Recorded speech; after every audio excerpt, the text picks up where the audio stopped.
kembali.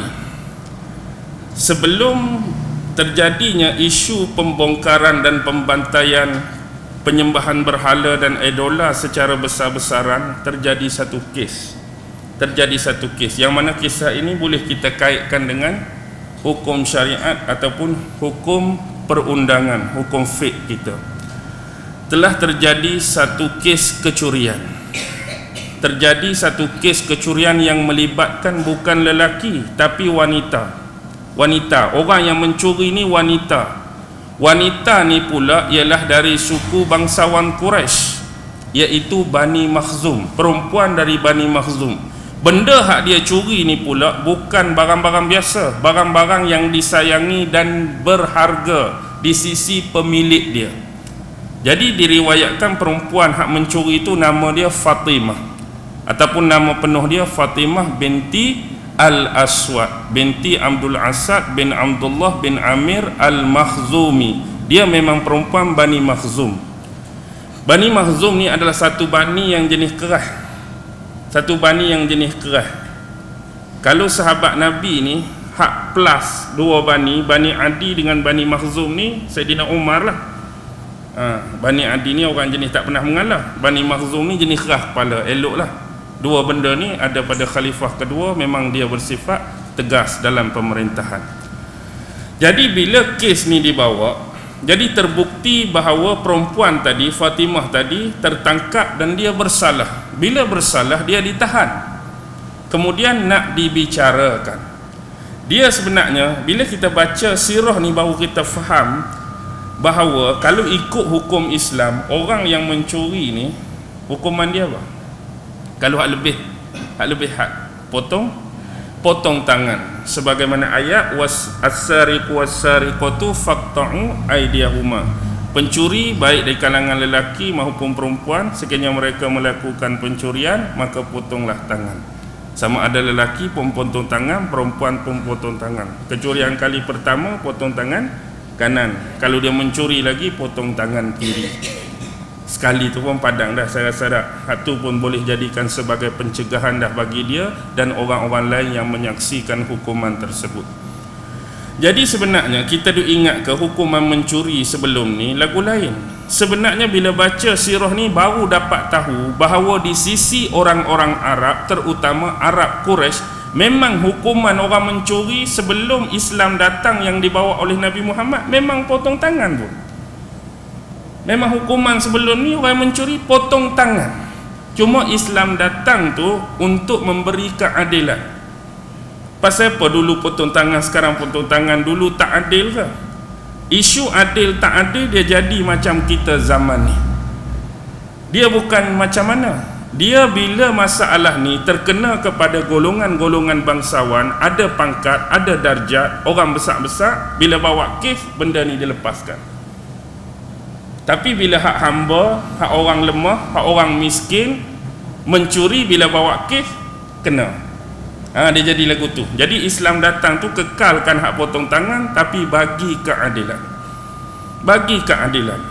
Jadi bila dah Mekah tu dapat kepada Islam, confirm lah perempuan ni kena tak?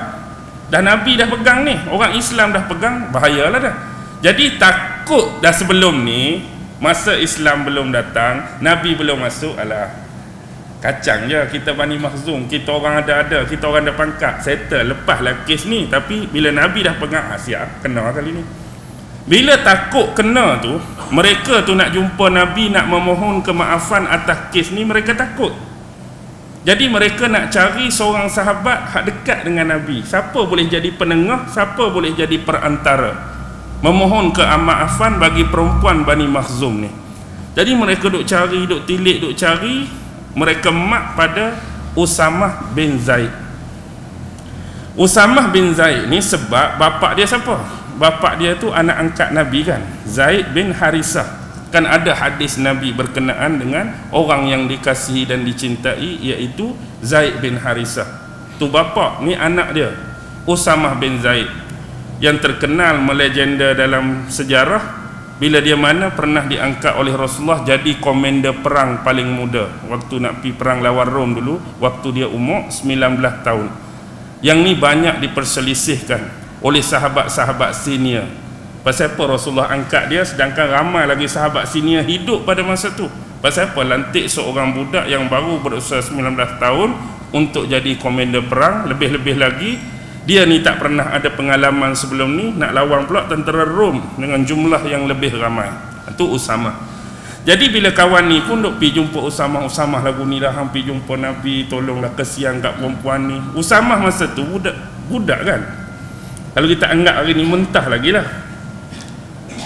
Tak fikir panjang, terus pergi jumpa Rasulullah, khabarkan pada Rasulullah apa niat kumpulan ni untuk dia menemui Rasulullah. Bila dia sebut hal tu, hal memohon kemaafan bagi perempuan tu, wajah Rasulullah bertukar rupa. Wajah Rasulullah tu berubah menjadi merah kerana menahan marah. Lalu Rasulullah bersabda apa? Atukallimuni fi haddin min hududillah, atashfa'u fi haddin min hududillah. Apakah kamu datang nak membicarakan pada aku tentang batas-batas hukuman, had yang telah ditetapkan oleh Allah?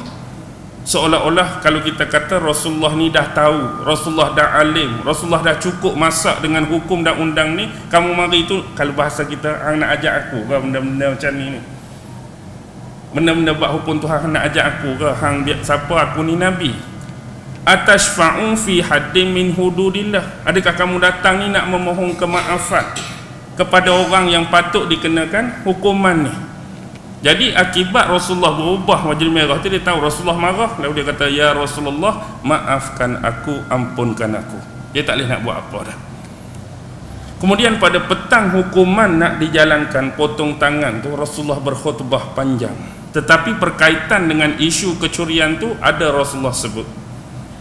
Apa sabda Rasulullah? Ya ayyuhan nas, innama ahlakan nasa qablakum, innahum kanu idza saraqa fihimus syarif tarakuhu, wa idza saraqa fihimud dha'if aqamu alaihil had, wallazi nafsu Muhammadin biyadihi law anna Fatimah binta Muhammadin saraqat laqata'tu yadah.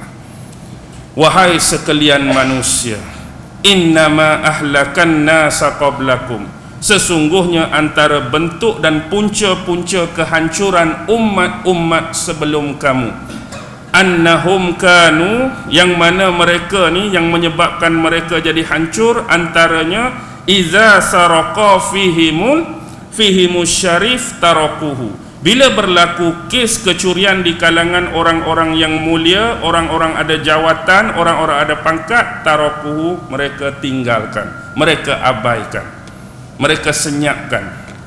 Wa iza saraqa fihimud dha'if aqamu alaihil had, bila kes kecurian ni berlaku di kalangan orang-orang dhaif, lemah, hina, miskin, mereka menegakkan hukuman tu, potong tangan dah. Wallazi nafsu Muhammadin biyadih, demi jiwa Muhammad yang berada di dalam genggamannya, lau anna Fatimah binta Muhammadin saraqat, sekiranya Fatimah anak kepada Muhammad yang mencuri, laqata'tu yadaha, pasti aku akan memotong tangan.